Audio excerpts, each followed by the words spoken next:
Every club. Every day. The Global Sports Podcast Network. Hello and welcome to the Daily Newcastle. My name's Iain Mackay. I'm hosting tonight with the feminine side of our team. So that's Kevin, Michael. No, the feminine side of our team, Joanne and Nicola. Hello, ladies. Joanne, how are you? I'm great, Iain. However, that was a good intro. That was good.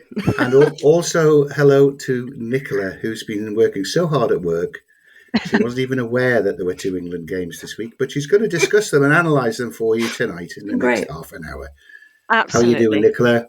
I'm good, thank you, my darling. Thank you for that. She said, don't ask too many questions, you'll make me seem stupid. And I said, well, you do a pretty good job of that yourself anyway.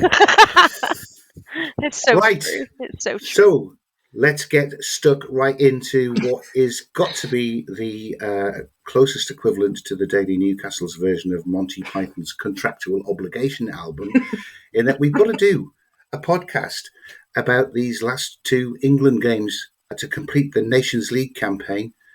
Now, I am obviously looking for some kind of medal because I was also involved in the preview of these two matches. Mm-hmm. Not that we're not taking them seriously, of course, because they're actually both have been very, very good games, very good results, very exciting squad selections, and ultimately a 3-0 win away at Greece and a 5-0 win at home to Ireland means that we finished top of our league in the Nations League and therefore are promoted back to the top table, as it were. So we might actually get some decent friendlies in 20 months' time. Right, let's go back to the Greek game because it was looking ropey when we went into that. We were behind Greece. We needed to beat them 2-0. We had virtually all of our big-name players pull out because they were washing their hair or something. And therefore a whole bunch of kids thrown into the fray, including in the squad, not just Anthony Gordon, but Tino, Livramento and Lewis Hall for us to keep hanging on to our Newcastle twist that we like. First of all, what were your thoughts going into these two matches, Joe, when you saw the youngsters in that squad? I was quite excited by it, really, because I think I get quite excited about the under-21s in that sense. They've been fantastic, haven't they, really? So to see those lads now playing for, or a handful of those lads now playing, obviously, for the main senior team, I felt quite happy about it, I'll be honest, because sometimes it can get a bit stale, can't it? Just playing the same players, which, Southgate got very much into, didn't he? Carsey's went out with a bit of a bang, really, by doing this, hasn't he? He has. Gives Tuchel something to think about, I think. So no, it's paid off. So what more can you say about it? It's easy to look back and go, oh, yeah, it's brilliant. He definitely made the right decisions, but he did. Fair play to him. And it's been two very exciting games as a result of bringing in some more exciting players. Who'd have guessed? Nicola, going into those two games, were you concerned at all about the inexperience within the squad? No, I quite like what Lee Carsley's done as he's sort of looked after England for the last couple of months since Gareth Southgate left. I think Joe's right in that Gareth Southgate got quite complacent with the same players over and over and over again. And even though they weren't performing that well, he was still picking them. What I like about Lee Carsley is he's kind of not got no loyalty, really. He's come in with a fresh pair of eyes and he's picked players that have deserved it and are in good form and in good nick. I wasn't concerned. I was a little bit sad to see Tino wasn't originally called up, I will admit, when the squad first got announced a couple of weeks ago. But yeah, no, wasn't concerned at all for the lack of experience. Sometimes I think that's what we need. And I think the youngsters have gone out and proved us all right. I think you're right. And certainly previewing it with Michael and Kev, Michael, of course, was a bit glum about it all. Thought that it set us up to be knocked out and not get promoted. And I predicted a comfortable win in Greece. I think I might have said 2-0 or 3-0. So did Kev. Not 3-1? We looked. Not 3-1. Not 3-1, no, not all the time. Damn it. We looked at that squad and thought, yeah, there's some big players not picked. However, there were still some very, very good world-class players in that squad, and they had enough. I just said, look, they've got enough. Bellingham's playing, Kane's playing, although strangely he wasn't picked to play against Greece. Pickford was still in goal. Kyle Walker was there. So there was enough experience, I thought, for us to have the structure that we needed. Massive change from Carsey's giant Rick, if you like, when he played Greece at home, and to put all the players we wanted to play in the team at the same time, but to not put a centre forward in, which I think was the root cause of the problem. There was no sort of structure for them to play to, but he didn't do that against Greece this time. He started with Ollie Watkins up front, and Ollie Watkins had scored within the first 10 minutes to settle the nerves, as it was. So I thought that it was a very good game. We dominated Greece. Couldn't get a second goal for quite some time. What did you think about how the game unfolded? I mean, my big point for me was at half-time when Lewis Hall came on. Shall we focus on that boy's fantastic debut? It's a good place to start, isn't it? He came on and he was brilliant, wasn't he? It was lovely to see him play as well. And obviously, I'm going to probably skip a little bit ahead. I'll come straight back. But then as a result, he's managed to get his full debut tonight, hasn't he? So yeah, no, it's fantastic. That kid is just literally every game he plays now, whether it's for us or for England, he's literally going strength to strength. So no, it's an absolute pleasure to watch him. I'll be honest. And he's 20 years old, man. It's crazy. He's got such a big future ahead of him, hasn't he? He didn't look out of place in the slightest. No. Anything to add to that, Nicola, or are we all just part of the Lewis Hall fan club now? Definitely part of the Lewis Hall fan club. I think it's nice to see him playing with such confidence. Obviously, we've seen him a little bit last season for ourselves at Newcastle, and we were all a bit worried of sort of how he was going to turn out. But, sort of going from last season to this season, he's just playing with such confidence. And that's just showing in how he plays for both Newcastle and England, and for both Greece. I mean, I didn't watch much of the Greece game, I'll hold my hands up, but particularly for the game that has just happened, I've just watched against Ireland, he is just playing with a lot of confidence, and it's nice to see. So, yeah. Excellent. Now, I want to ask you two, just before we finish our first section, about Lewis Hall, because I agree with that. And I mean, England, they dominated it. They scored at the right time. They ran out comfortable 3-0 winners, got back above Greece in the league, gave himself a lovely home game against Ireland where they just had to win and they were going to get promoted. So the jeopardy had gone, basically. Lewis Hall is 20 years old, I think, isn't he? Yeah. So, is it possible for Lewis Hall, nicely muscled man with lovely blonde hair, ever to be regarded by you two in the same way that, for example, Fabian Schar is? Or is he too young for that? I feel a bit old. I'm not going to lie. I mean, I'm not going to lie. Nicola is a lot closer to his age than I am. I'm easily old enough to be his mother and not a teenage mother. So, I don't know. I feel a bit wrong kind of ogling at Lewis Hall. He's a kid, man. No, he's too much of a kid for me. I do not find him sexy if this was what you're aiming at, Iain. So no, I'm sorry. I'm not saying he's not good looking, by the way. I'm just in no shape or form attracted to him. I would just say he's almost cute, isn't he? Like he's got a lovely cute face. He is. He might be really handsome when he's older, maybe, but I'm too old for that. I've got to admit. You brought age into this discussion. I have. Is it any more wrong? Is it any more wrong for you to be looking at Fabian Schar in a different way? I'm not old enough to be his mum. That's why. You're old enough to be his very older sister. I am not his older sister, though. This is fine.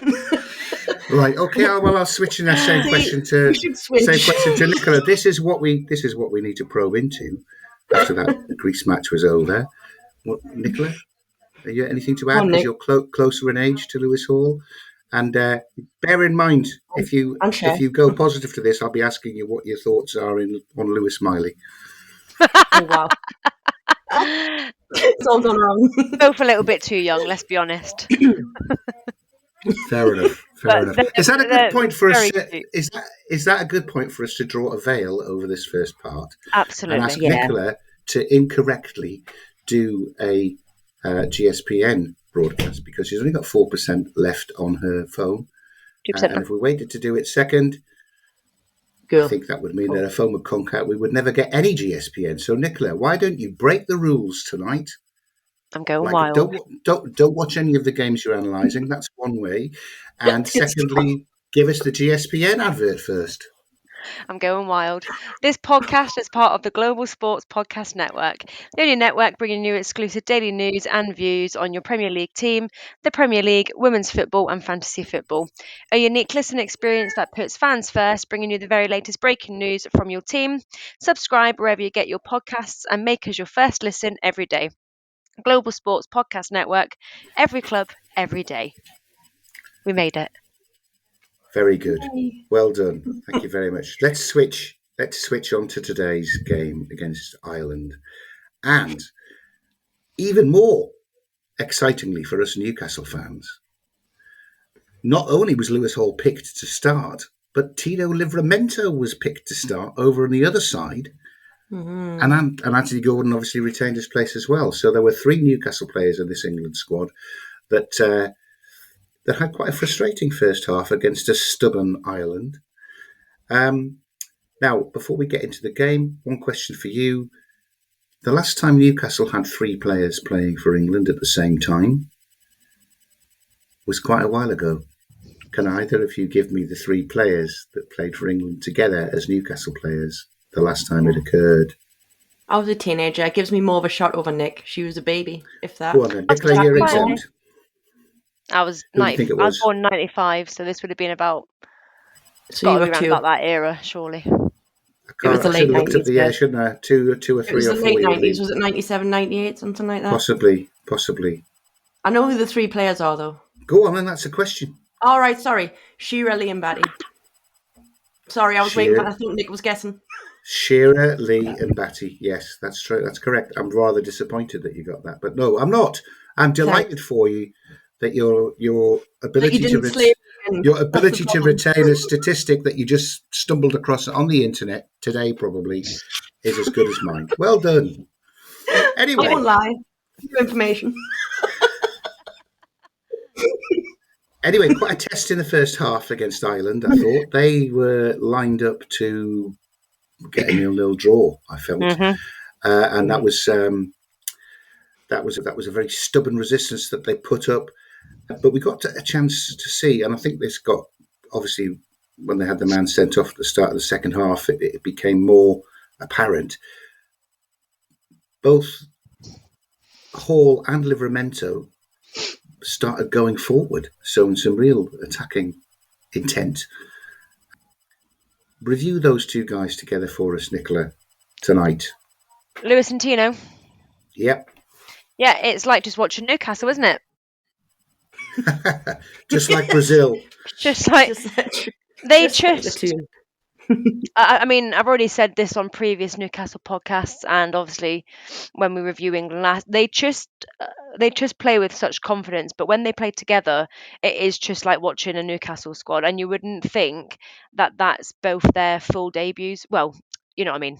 You wouldn't think that they're early into the England squad, if that makes sense. You would think they've been playing there for years, a couple of years at least. And when you watch them both, they just seem to really control their position, their game, calm, cool and collected. No complaints from this side, from either of them, to be honest. Excellent assessment. I agree entirely. Jo, are you gonna anything in particular that stood out for you for either of those guys in this game?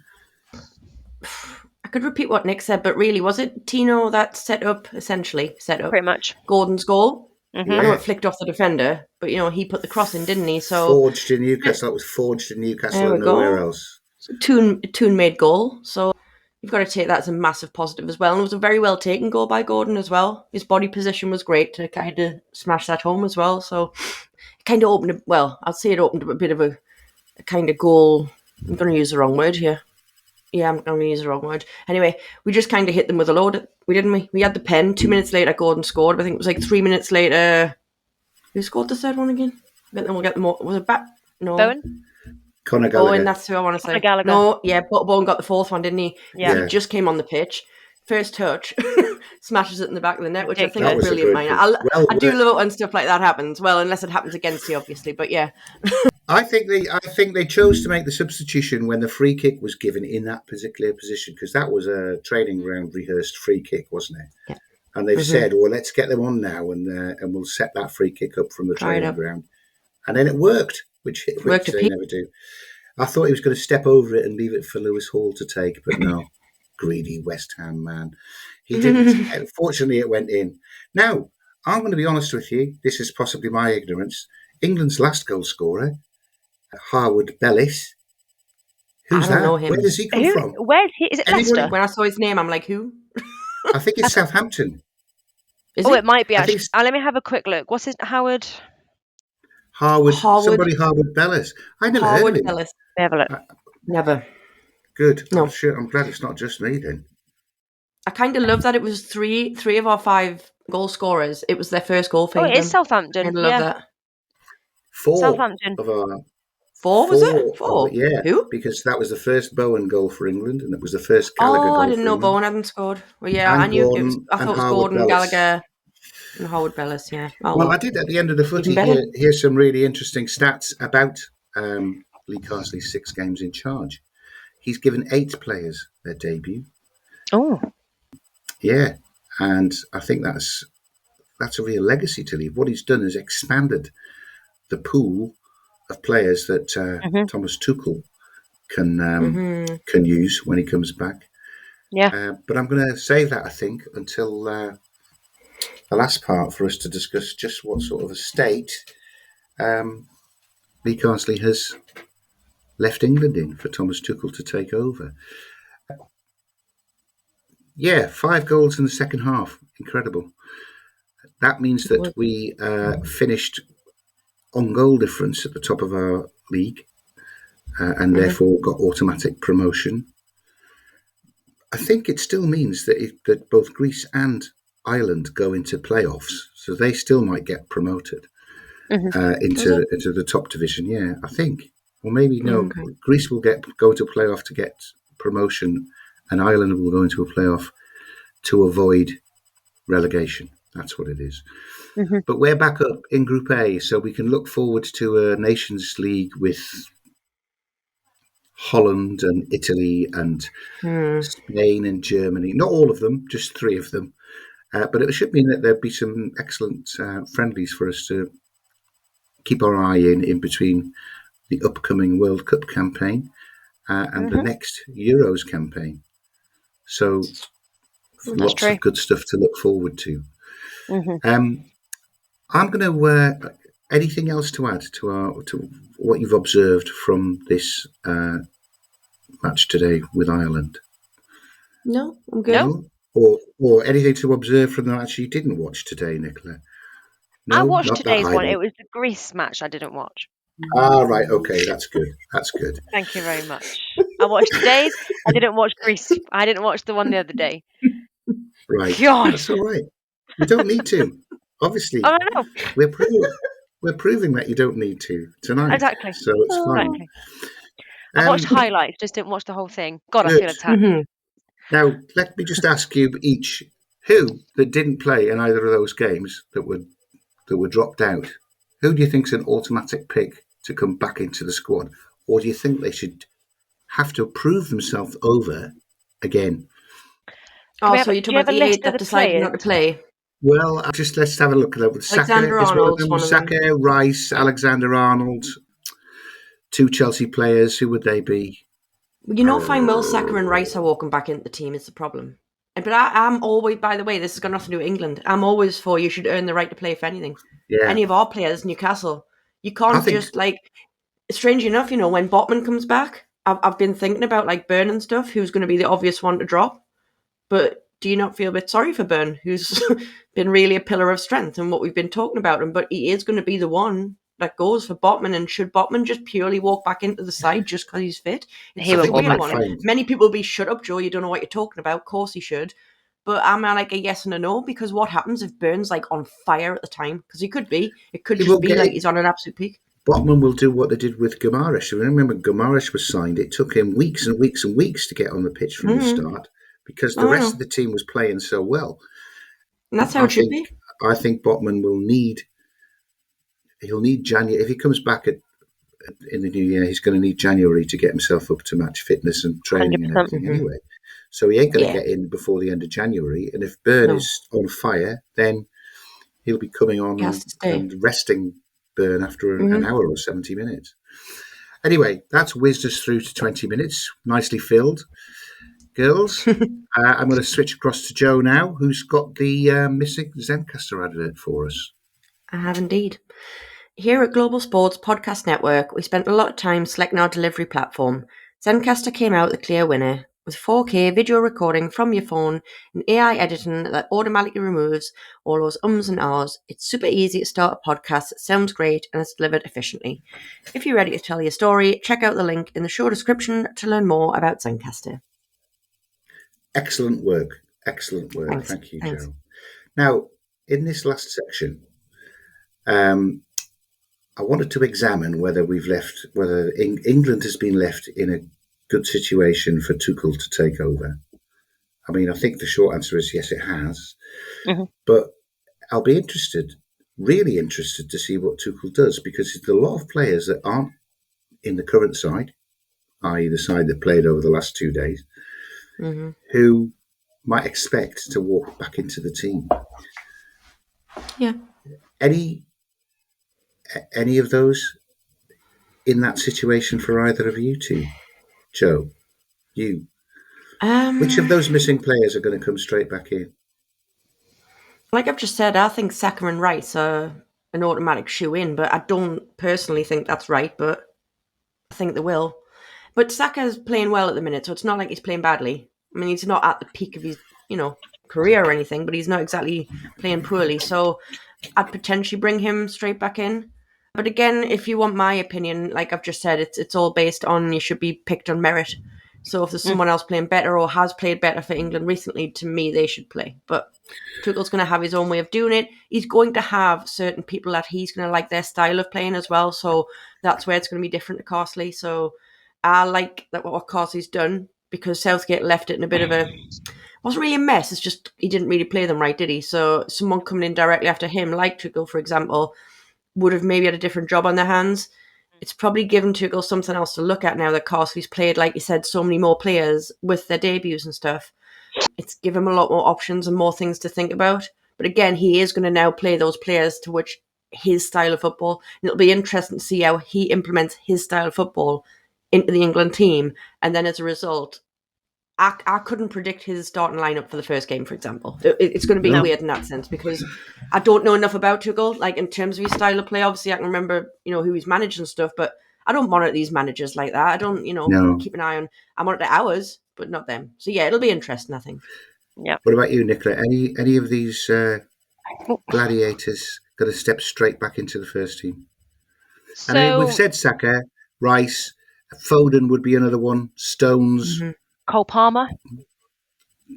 Palmer's another one that's missing. Yes. Jack Grealish is missing as well, but again, I don't think he would walk back in. Jack He's Grealish. not. Well, I've got to be honest. I think let's commit. So I'd say Saka, yes. Cole Palmer, Right. yes. They need to be in this 100%, 21-man squad that he's picking two teams from for the Palmer's first on fire, so he two. deserves to be in, doesn't he? Palmer, yes. Saka, yes. Rice, maybe in the squad. I wouldn't necessarily pick Rice. I thought our midfield